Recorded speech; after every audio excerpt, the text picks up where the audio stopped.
थुंग थुंग बिना कोई काम किए हमेशा पेड़ के नीचे बैठकर बस सोचता रहता था। ऐ ऊपर वाले, आखिर मैंने ऐसा क्या गुनाह किया है जो मेरी किस्मत में इतनी गरीबी लिख दी है। क्योंकि ऊपर वाले ने उसे एक साथ ढेर सारे बच्चे तो दे दिए थे, लेकिन उन्हें खिलाने के लिए उनकी किस्मत में शायद कुछ भी नहीं लिखा था। इसलिए वह हमेशा बस चिंता में डूबा रहता था। लेकिन एक दिन भूख से तड़पते अपनी बीवी और बच्चों को देखकर थुंग थुंग का दिल खून के आंसू रो रहा था।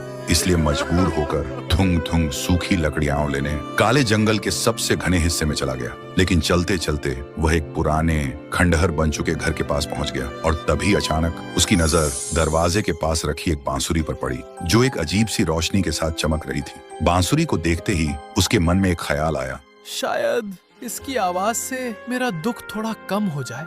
फिर उसने बांसुरी को उठाया और एक बहुत ही खूबसूरत धुन बजाने लगा। जैसे ही उसकी आवाज हवा में गूंजी, एक चमत्कार हो गया। थुंग थुंग के आसपास के सूखे पेड़ अचानक हरे भरे हो गए और पल भर में फलों से लद गए। ये देखकर थुंग थुंग हैरान रह गया। फिर उसने अपनी जरूरत के हिसाब से कुछ फल तोड़े और एक टोकरी में रखकर घर की तरफ लौटने लगा। फिर घर पहुंचकर उसने अपनी बीवी और बच्चों के साथ मिलकर पहली बार पेट भर खाना खाया और उस दिन के बाद थुंग थुंग के पास किसी चीज की कमी नहीं रही। अब वह सिर्फ अपने लिए नहीं बल्कि गांव के गरीबों के लिए भी अनाज बांटने लगा। फिर एक दिन जब थुंग थुंग बांसुरी बजाकर सूखे पेड़ को जिंदा कर रहा था, तब गांव के एक लालची आदमी राका ने यह नजारा देख लिया और मन ही मन सोचा, अगर मेरे पास ये बांसुरी होती तो मैं अपने खेतों को हमेशा हरा भरा रखता और दुनिया का सबसे अमीर इंसान बन जाता। फिर वह चुपके से थुंग थुंग के पास गया और अचानक एक डंडे से उसके सिर पर वार कर दिया। थुंग थुंग तुरंत जमीन पर गिर गया और राका बांसुरी लेकर वहां से भाग गया। फिर अपने खेतों के बीचों बीच आकर लालची मन से वह बांसुरी बजाने लगा, लेकिन